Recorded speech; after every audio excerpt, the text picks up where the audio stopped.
All right. Well, welcome everyone. Welcome. What would it mean to be able to harness the power of your soul and find peace? Today, we are talking about Through God's Eyes. Welcome to the Julie Geigle Show, and this is Life Class Book Club. Today, we're talking with Phil Bolsta, author of Through God's Eyes, Finding Peace and Purpose in a Troubled World. Today, we're covering Chapter 14, Detach from Outcomes. Chapter 15, Welcome Adversity, and Chapter 16, Transcend Your Suffering. And so this kind of wraps things up here. We're at our 6-week mark. I can't believe how quickly this moves through. As you just breathe and it's gone, it's over. And so we will be having a bonus session here, meeting, if you will, next week for our members. If you are not a member of the Life Class Book Club, be sure to register over at juliegeigle.com and just click on the Life Class tab, and there'll be details there on how to join us. And so let's go ahead and dive right in, Phil. I'm going to be better at budgeting my time since this is our last week here. So I'm going to project about 10 minutes per chapter. We've got the 3 chapters here for the week 6, and then our bonus week will wrap everything up. So we're going to start with Detaching from Outcomes over on page 366. And there's a beautiful quote by Mahatma Gandhi.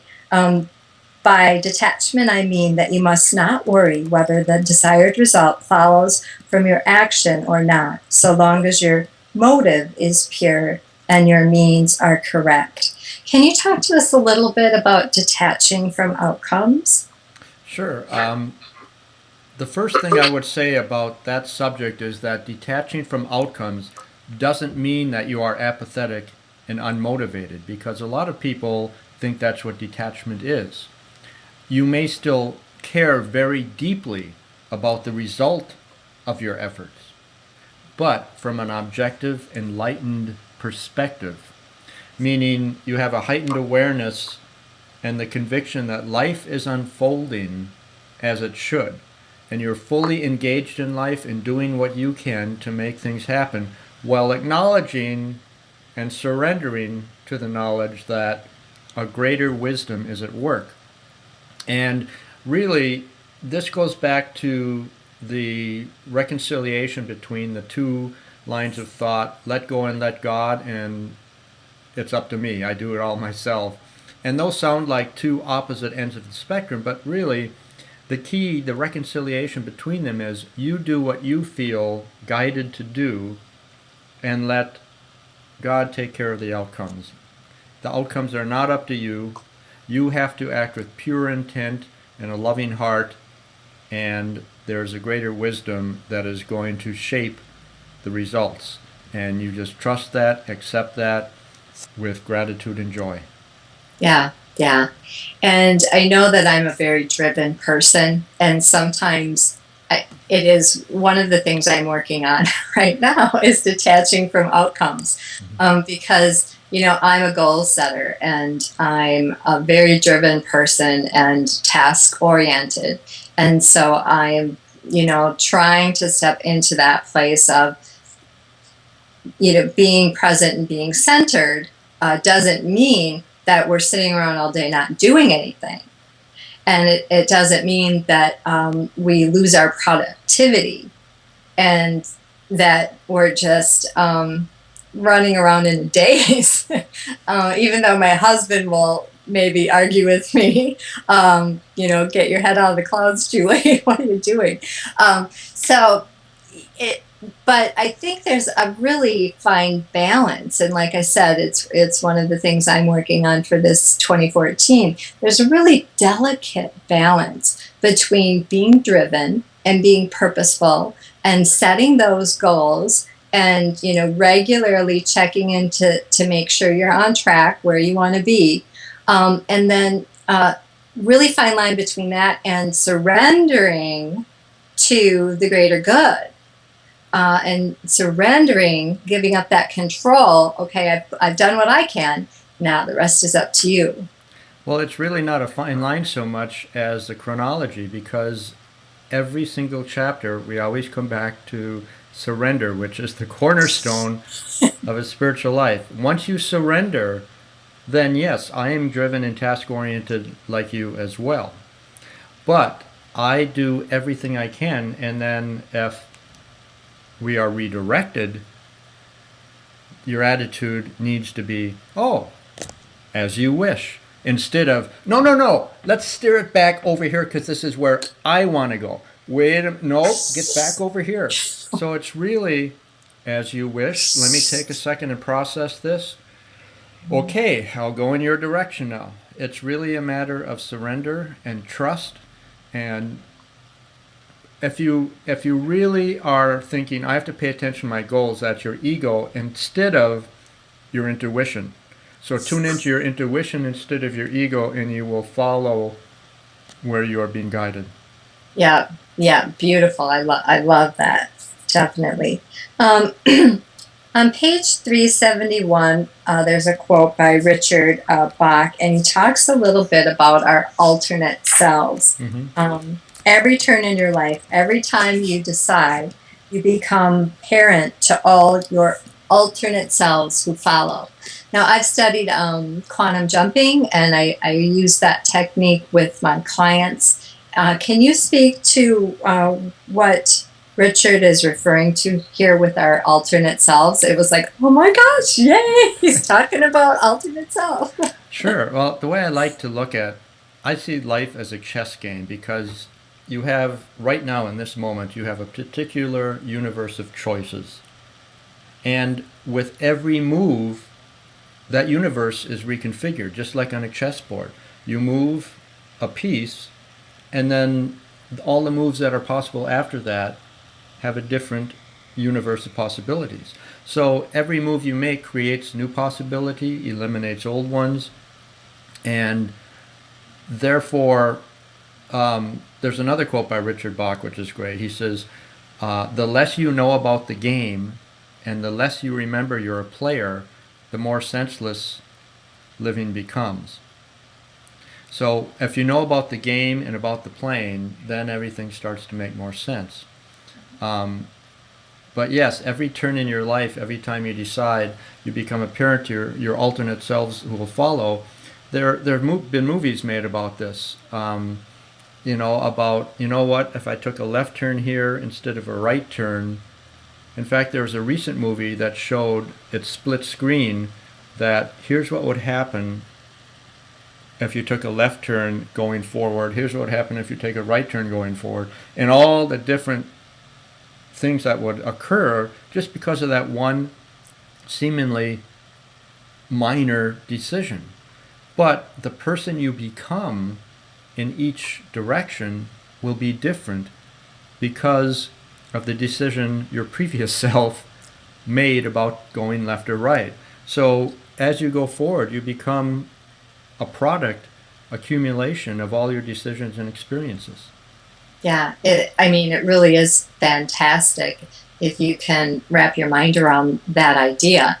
And, the thing that I've begun to understand as well is that, the parallel universes.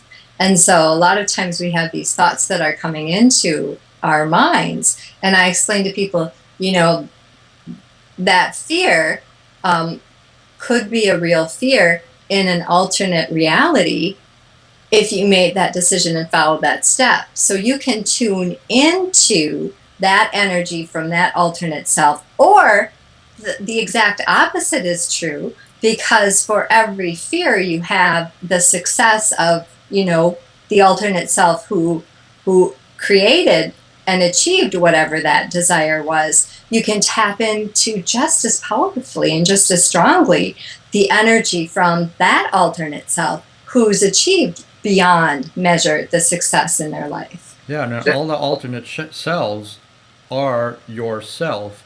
You're just projecting who you are now and your fears onto who you will be in the future. Yeah.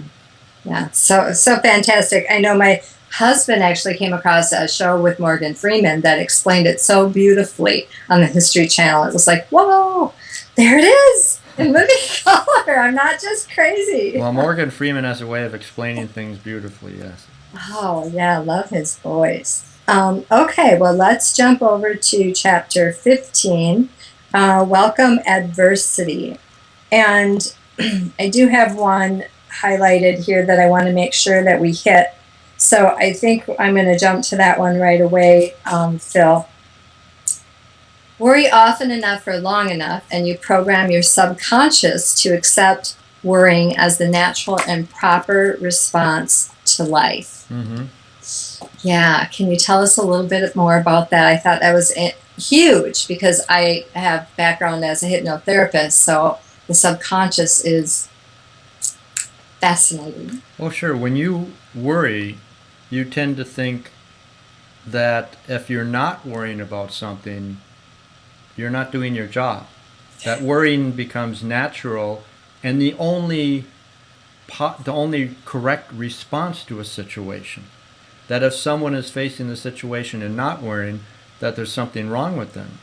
And that you can really take worrying as a microcosm and look at that for any kind of approach and perspective on life, because everybody thinks their approach to a situation or to life is the correct approach, because they think this is the only natural way to see this. When if they step back and look through God's eyes, they will see that worrying never helps and it always hurts. Worrying ruins good times, it intensifies bad times, and it recasts life challenges as waking nightmares, because your life becomes a nightmare.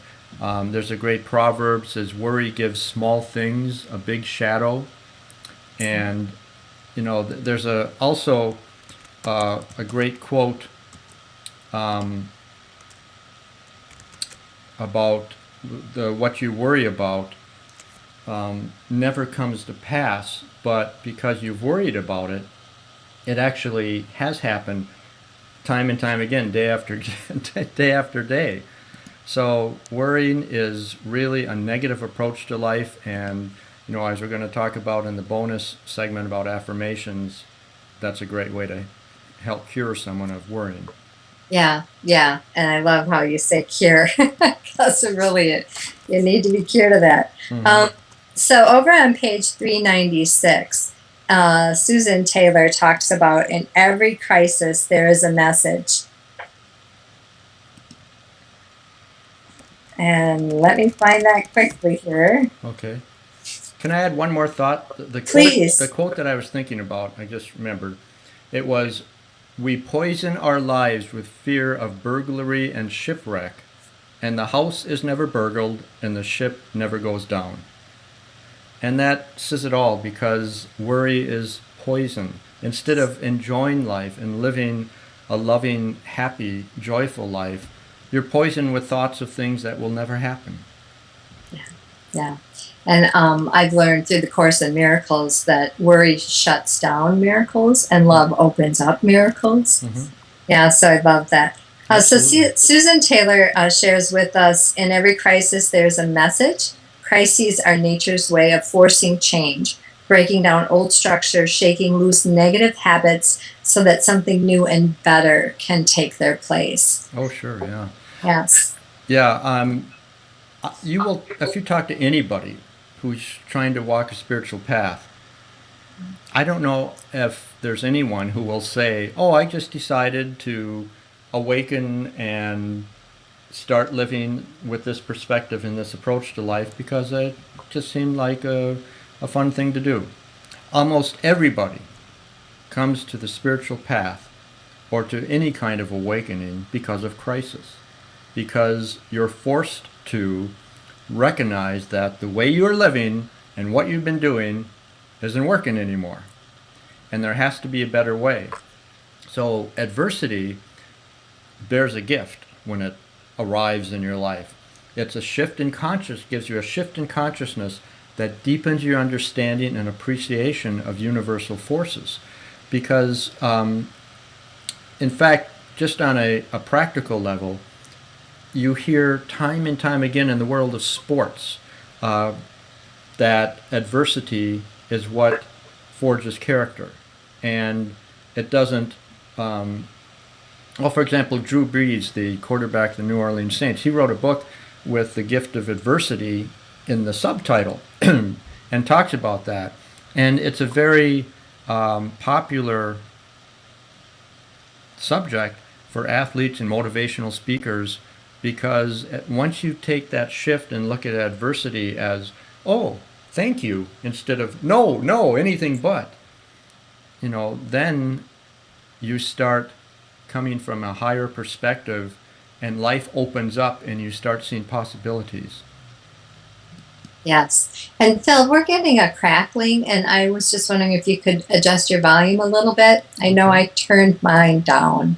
Okay. Um, so was hoping maybe on your end you could turn it down just a hair. Okay. I love Helen Keller. I mean, she's got so much to teach us. And you share a quote by her on page 404. Character cannot be developed in ease and quiet. Only through experience of trial and suffering can the soul be strengthened, vision cleared, ambition inspired, and success achieved. And so, why do you think it is that our soul can only be strengthened through the adversity of suffering? And, what about all those people out there who don't have, don't endure? Do you think that their soul is in a different level than people who have? I mean, is the amount of suffering that you endure in this lifetime indicative of the age or growth of your soul? No, certainly not. I mean, everyone's soul is at a different level. Maybe somebody comes into the world to be a great teacher and they are wise from the very beginning. They don't have to suffer to get to that point. Everyone has a different life purpose. Some of those life purposes and individual karma requires more suffering than others. And it's not better, it's not worse, it's not negative or positive. It's just that particular person's life journey and karmic attributes. It's really nothing more than that. Yeah. And Do you believe that there is actually people on this earth who have never endured suffering in this lifetime or ever? in this lifetime? You know, no, I don't, because we talked about before in a previous session about how suffering is the same for a little child who loses a toy and a king who loses his kingdom. You can't define suffering on a scale of 1 to 10 and be an arbiter of that. But Yeah, I can absolutely. tell you about character being forged. I had a very idyllic childhood. I didn't have adversity or suffering to contend with in any way. And as a result, I grew up, I was not ready for life on my own. And I had to learn the hard way. And as I got into my 20s and 30s and beyond, I had a lot of catching up to do. Whereas a lot of people who have brutal childhoods or just challenging childhoods grow up faster in terms of maturity and how to live in this world. So it's neither better or worse, as I said.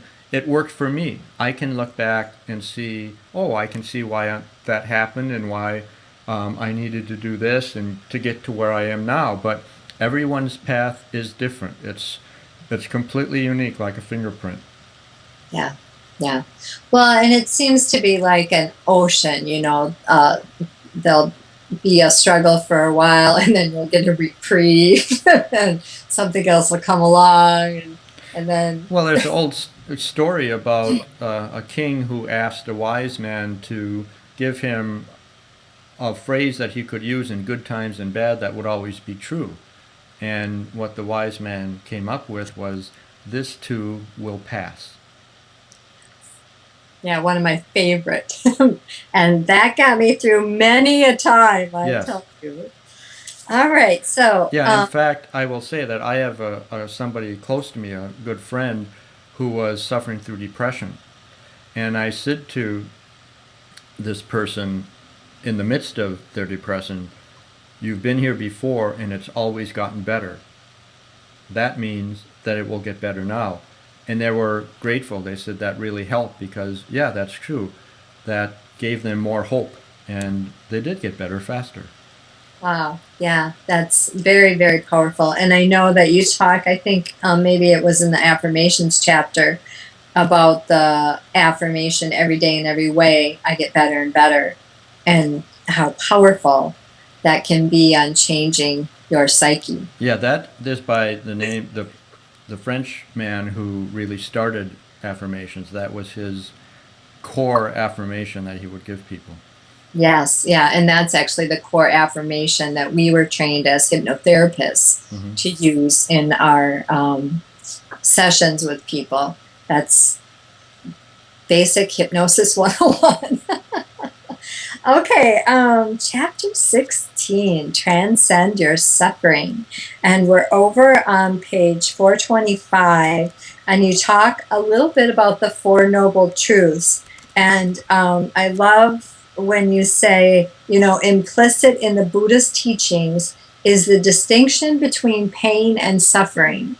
Pain is physical and cannot be avoided, whereas suffering is emotional and can be transcended. Yeah, I made that distinction because if people are in great pain, great nerve pain, or whatever, physical bodily pain, and you say, well, you can transcend this. No. Um, that's not something that I Now, would say to anybody. some people can, but yeah, the gurus or Buddhists Right, maybe. if you're an enlightened master, perhaps. But that would be insensitive and just ignorant to tell somebody, hey, just use your mind and get past this. So the suffering piece of it, though, you can transcend. That's emotional in terms of, I've read so many accounts of, in fact, the Roger Delano I have in an earlier chapter who became paralyzed with transverse myelitis. During the entire episode of his paralysis, he stayed in a grateful state, thanking God for whatever was happening. And he did not suffer because of it. He was, his body was falling apart, but he eventually recovered because, in large part, in fact, only because he kept that spiritual part going. So you can continue to praise God and give thanks and gratitude for all your many blessings and for the lessons and gifts inherent in what you're going through.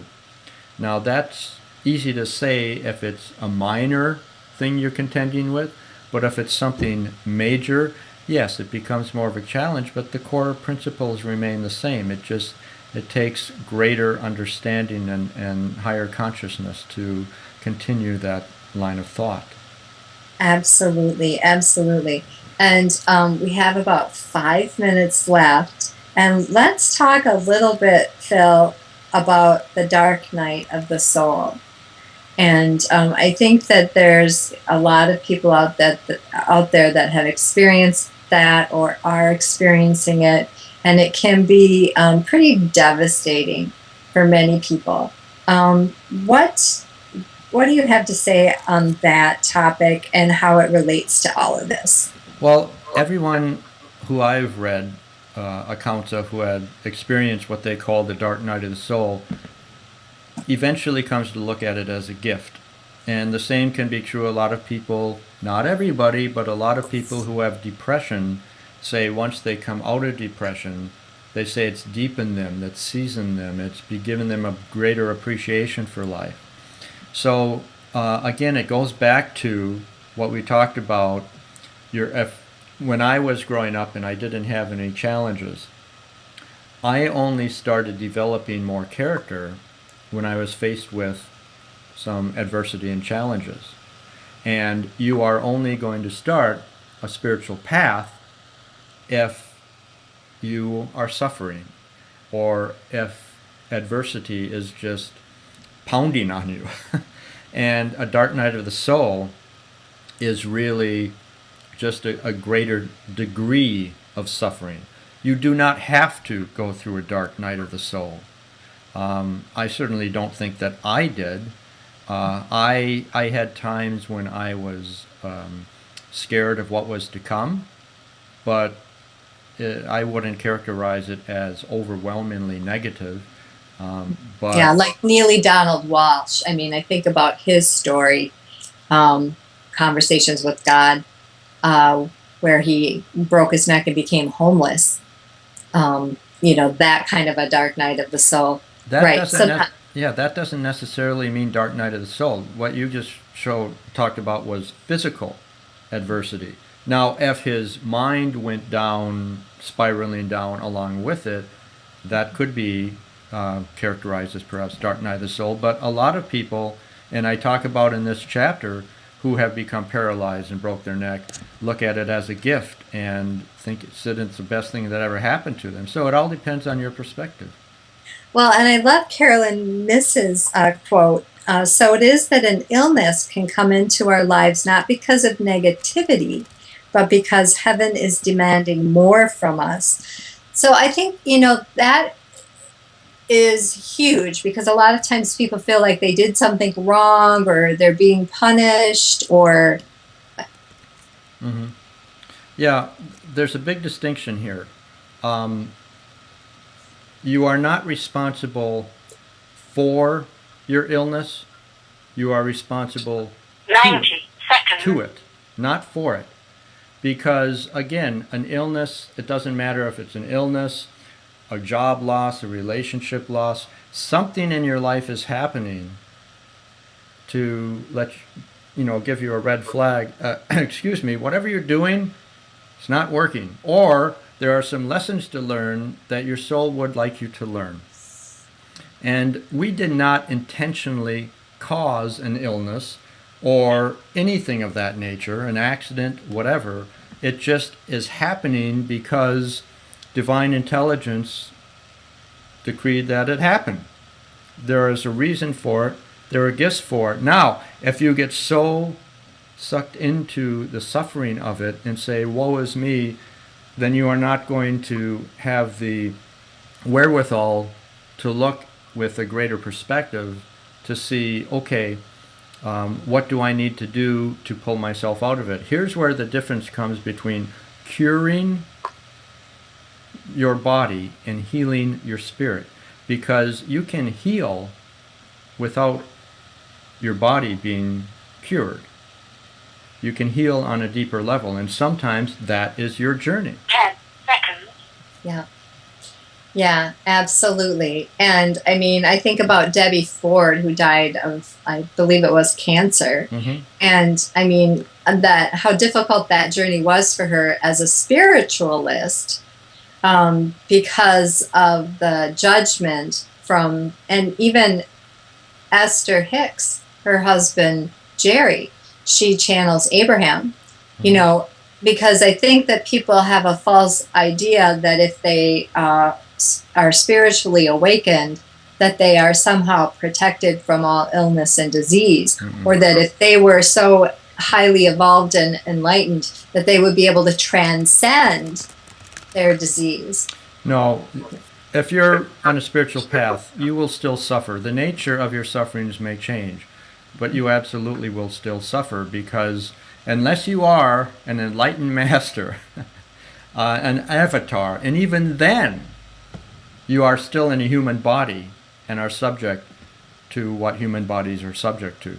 Well, and we don't have control over our contract. I mean, essentially, I believe that when God comes calling, you don't get to say, I'm enlightened now.